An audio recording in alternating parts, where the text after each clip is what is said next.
Hello. Good morning, everyone. So Good nice to be here morning. this Yeah, morning. nice to see you joining.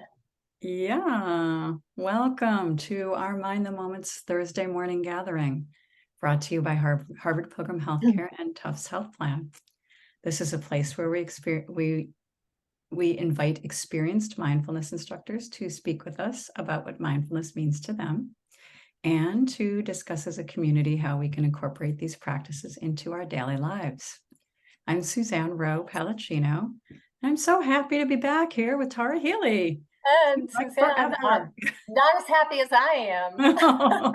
I am so happy to be Yeah, here with you this morning and with this community. I mean, especially during these difficult times. it really is. It's a good place to be. It's a It good way to is. start the day. So Yeah.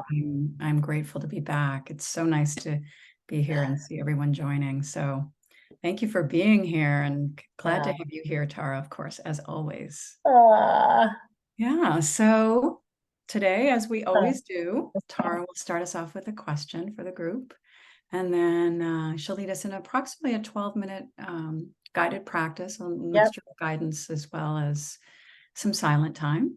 And then after that, we'll have time for questions. So if you go to the bottom of your Zoom screen, open up the chat, and then you'll see the blue drop-down menu at the bottom. You can change that to from host and panelists to everyone. And Yep. folks can see your comments. So yeah, oh, thank you for all your I comments. It's know. Yeah. so nice to see you all, and yeah, just happy to be together this morning. Yeah.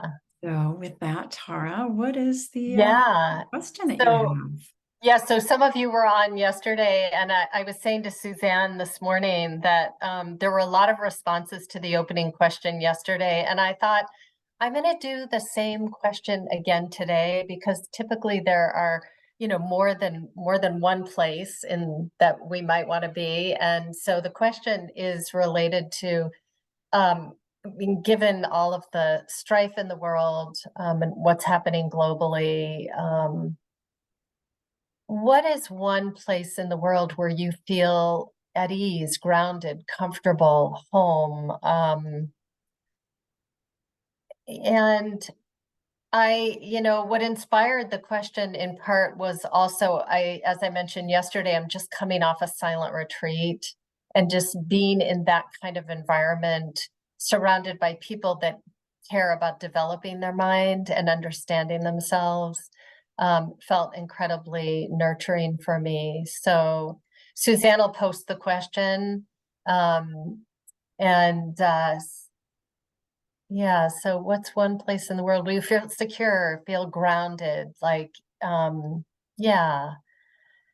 Well, And Suzanne, do you want to offer? absolutely. I would say the first one that came into my mind was Bretton Woods in New Hampshire. So we used to Oh, go every year, a few times at least, to go skiing as a family. And I just have this connection to skiing in the mountains and nature. And it's just in the wintertime in the snow and the coziness of a lodge. And it's just something yeah, that's really always been very grounding to me yeah. because yeah, I just feel like the the mix of nature and exercise and being with family. It's just always Mm. a lovely place for me. Oh, wow, I didn't know that. Bretton Woods, I love that. Yeah, Yeah. it's great. How about Um, you? yeah, so I really a place that I love to visit is Vermont. I have not, this time of year, of course, is beautiful. I haven't been in a while, but there's something, um, especially around Stowe, but also southern Vermont as a family where we used to ski. And I still have the image of like crackling fire at the end of the day and, just the comfort of being with friends and family in that environment. And I think similar to you, Suzanne, this idea of, blending nature and also moving your body physically. Mm-hmm. Yeah. Yeah. Yeah, and that there's something about the mountains as well that, yeah, that just Yeah, really, yeah, yeah. So, Rizvana says in my garden, definitely. That's Acadia National Park. Yes, so yeah, it is beautiful. really gorgeous. Hmm. My teenage daughter's bedroom. I love that. Oh, yeah, Yeah. in the woods, but also in my home. Also in Yeah, my home. Yeah. on a cozy couch with people I love and my dog. Yeah. Hmm. Sometimes it doesn't matter where you are as long as you're with the people and the, you know, It, the yeah. beings that you love. Yeah, yeah, true. It's so true. In the water, floating, moving. Thinking Yeah, of my grandson. Oh, yeah, yeah, yeah. There is something about that kind of buoyancy and in the water. absolutely. I love that. Yeah, Susan. In a comfy chair on the shoreline, watching the water and a sunset. Wow, yeah. yeah. This is, those are, I would say, to add another 4 or 5 to my list I after reading know. all of these. Well, I mean, that's why I wanted to ask the question again, actually, because I think in these Mm, times, that and of course, like it doesn't have to be, I think the question was anywhere in the world, like it doesn't have to be, and usually it's not someplace exotic, that it's really with the people we love, our pets, nature, that kind of nurturance, and that we can create some of those conditions for ourselves, and to be more deliberate about it, especially during these times, because I can't help but think that we are feeling the reverberation of what's happening around the world, um, in Gaza, and socially, politically, environmentally. I mean, that it's just there's a lot. And so again, let's move into a practice, but I just want to say how much I appreciate this community, that it feels like every Tuesday and Wednesday and Thursday morning that we actually have a place to settle in with together, that can also feel grounded and supportive. And,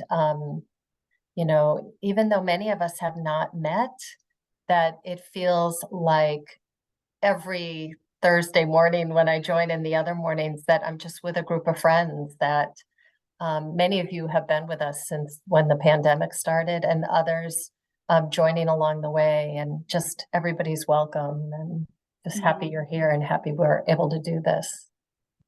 yeah, very, very Uh, well said. Thank you. Thank you for And, saying that, Tom. because of what's going on, I've been doing more body scanning. So, I usually like to have longer periods of silence, but I'm going to guide us through a body scan. And then the last few minutes, we'll find an anchor, something that can help stabilize the mind a bit.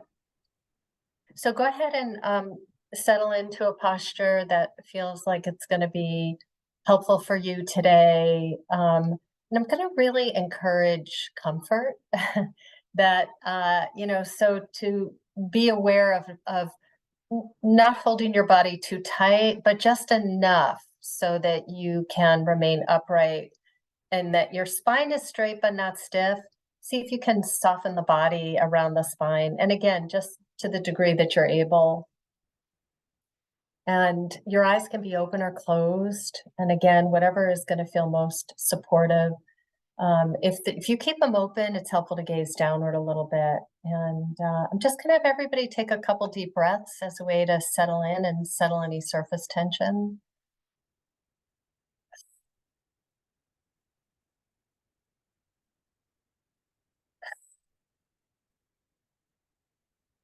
And on that last exhalation, really surrender your weight into the support of the surface. Feel the earth below, that you are being supported by the land and the earth beneath you. Just allow the weight to drop right in and feel yourself being held. And notice your body from the activity so far today. I imagine many of you have already been up for a few hours and busy. And, taking a moment to pause and just feel the impact of the morning on your body and what physical expression is happening, pulsing, vibration, points of contact. It's always helpful to even notice the feeling of the clothes touching the skin. That's, again, something to be aware of. And see if you can let go of what has happened this morning and release anticipation of what's next. Just fully coming into this moment, mind and body. Well, holding yourself in a way that is soft, yet you're being supported by the earth and your spine. Receiving whatever the body is offering, whether it's pleasant or unpleasant. Just receiving with curious, open awareness.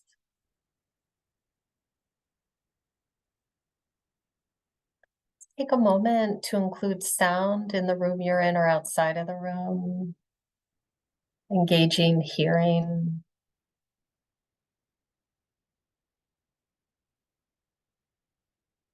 And releasing that and allowing, of course, background sound will arise and fall, not a problem. But we're going to begin the body scan at the feet. So I'm going to ask you to bring conscious awareness to your feet. So the soles, the top, the toes, the heel, both the left and the right together. And simply notice what's there. It's also possible to not notice, and that is a noticing. So lack of sensation is something to be aware of. If you're standing or if your feet are on the rung of a chair, perhaps you are aware of that point of contact. If you have socks on, you might be aware.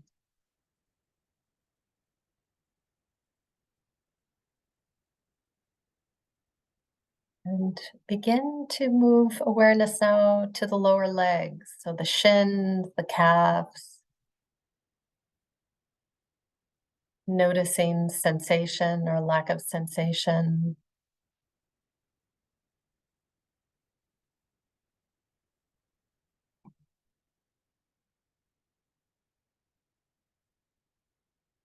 And coming up over the knees. So top of the knees, the sides, the back of the knees.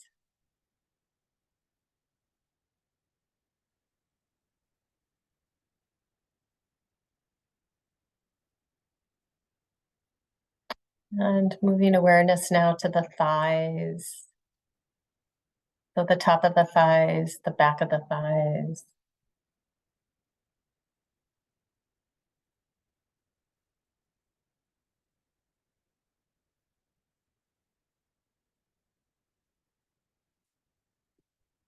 And moving awareness now up the body to the torso.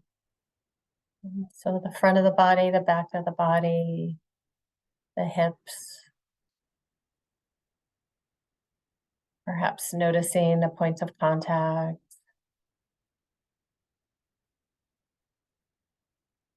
Bringing a kind of compassionate awareness, receptivity, a softening to the torso.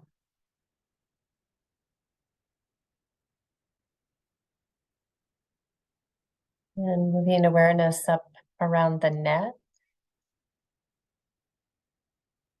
So the throat and the sides of the neck and the back of the neck, and noticing what's there. And of course, noticing what's not there. So, knowing that sensation or lack of sensation.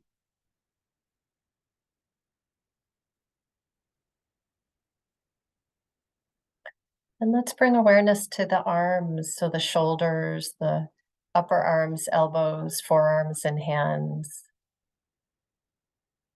Perhaps the hands are touching or the arms are resting alongside the body. And the fingers, the palms of the hands, the back of the hands, the wrists. Isolating this part of the body. And releasing. And coming up now to the head, so the back of the head, the sides of the head, including the ears and the top of the head. Isolating this region, noticing what's there or not.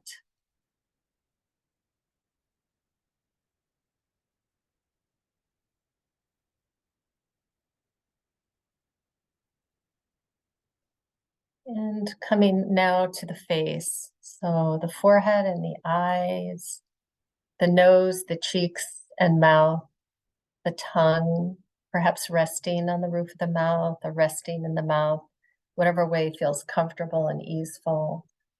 The chin and the jaw. And softening the face to the degree that you can.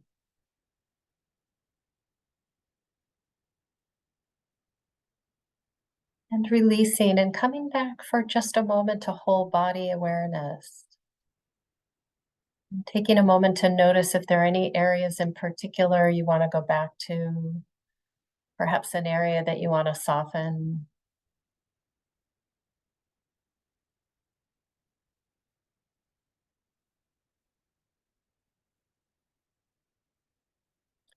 Just for the last few minutes, let's find something to stabilize the wandering mind, an anchor of sorts that could be your breath.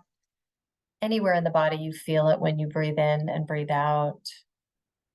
Could simply be the rhythm of the movement that you feel, or it could be more precise, like air entering and leaving the nostrils, or something else. Alternatively, you can use sound.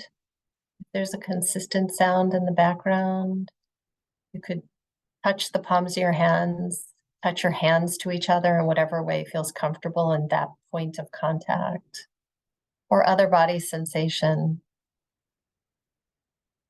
So take a moment to select one thing, and I would say good idea to stay with that for the remainder, for these last few minutes. And each time the mind wanders, simply release the memory, the narrative in the mind, whatever that might be, and return to your anchor.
And where is the mind?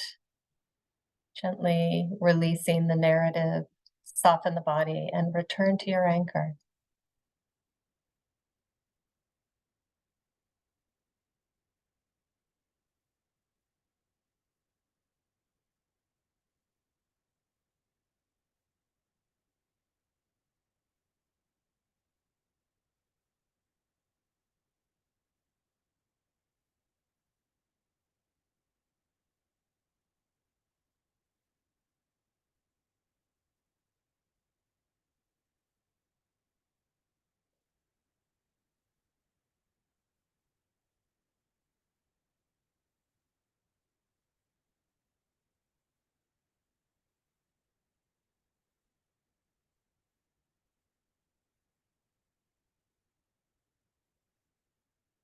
And as we bring this meditation to a close, may we be peaceful and at ease.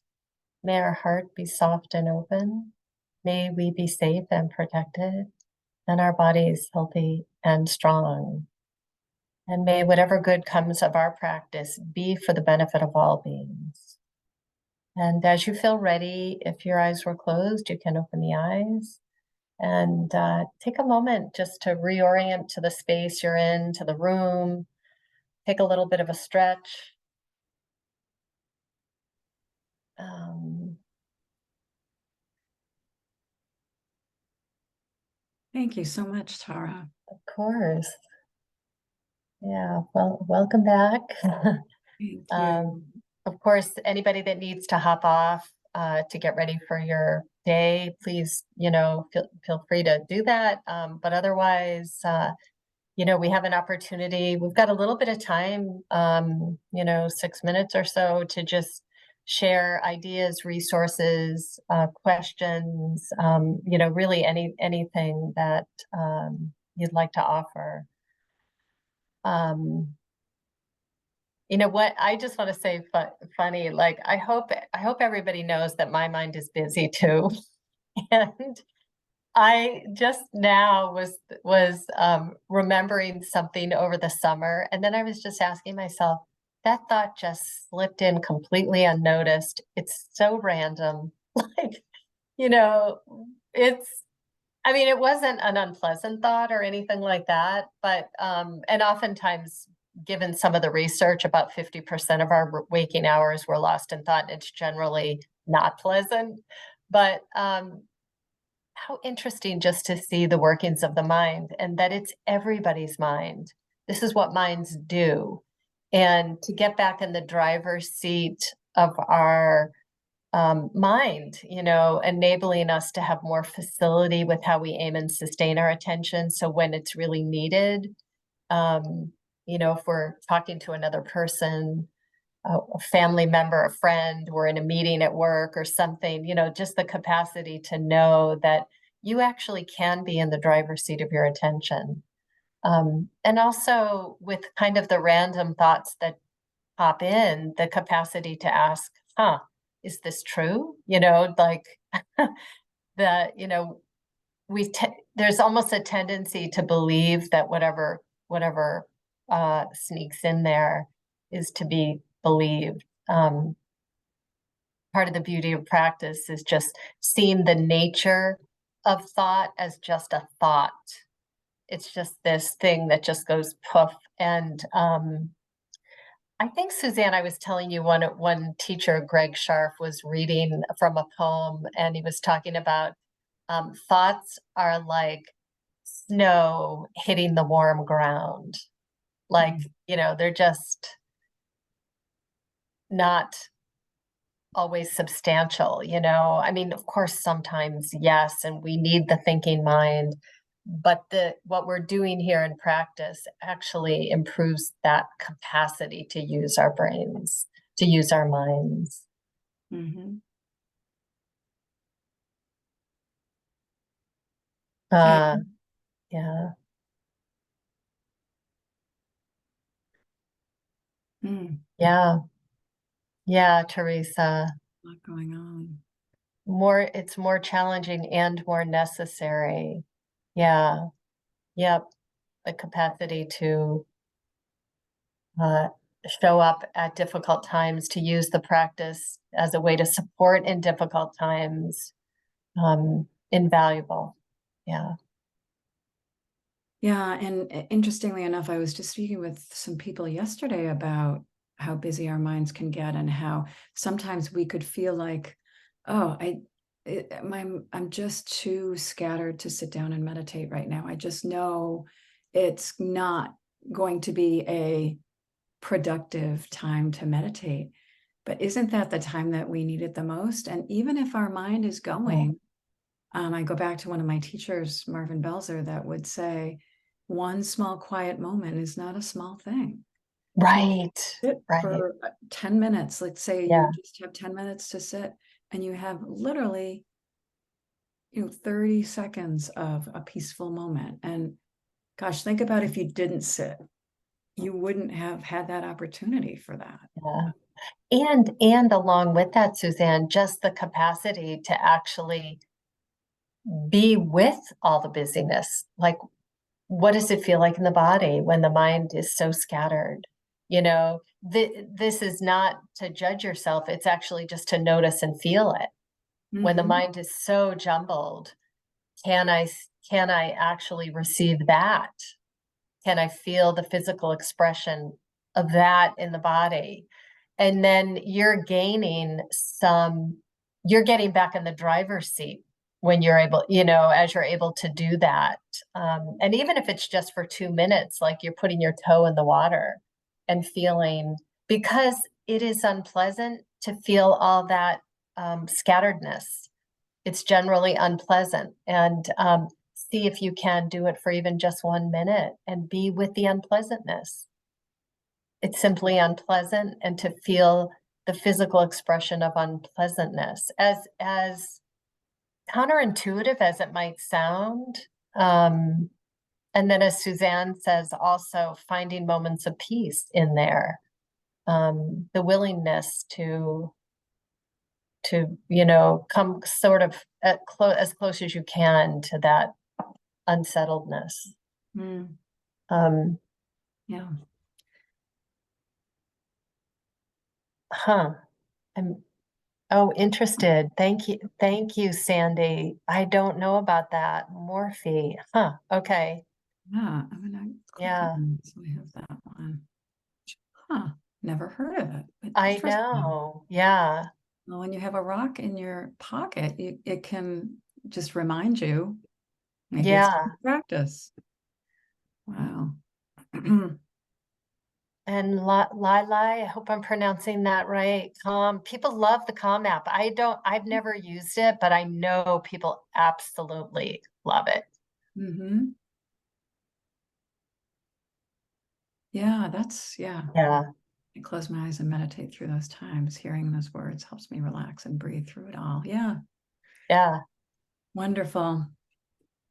It's good to hear people's feedback and experiences because we all go through the same Yes. types of Yes. experiences. And Yes. Teresa, you're right, and not judging ourselves. Yeah. Yeah. Yeah. So Right, right. You just keep, in this practice, you just keep backing it up to whatever has shown up. I mean, there's a word that I'll often say, allow, allow, yeah. soften and allow. Yeah. Well, thank you all for being here. And yeah, I agree. I think the body scan was well needed today. So Yeah. so wonderful to see everyone and to be back. And Tara, thank you so much for your guidance and your Of course, Suzanne. And I'm so happy to be back with you. I can't do this on my own. So, you can. welcome It's back. not as fun to, it's It always is nice not to as do it with fun. a Yeah. partner. So thank you. Yeah. Thank Thanks you. for being here. And yeah, we'll be back on Tuesday. So wishing you a good end to your week. Yeah. Have a Few wonderful weekend. moments, nature, time in nature, whatever grounds you. And Yeah, see if you can create the conditions of that kind of support that all of you have talked about. Yeah, yeah, well, have a good rest of your week and we'll see you next week. Thanks yeah. for being here, everyone. See you soon.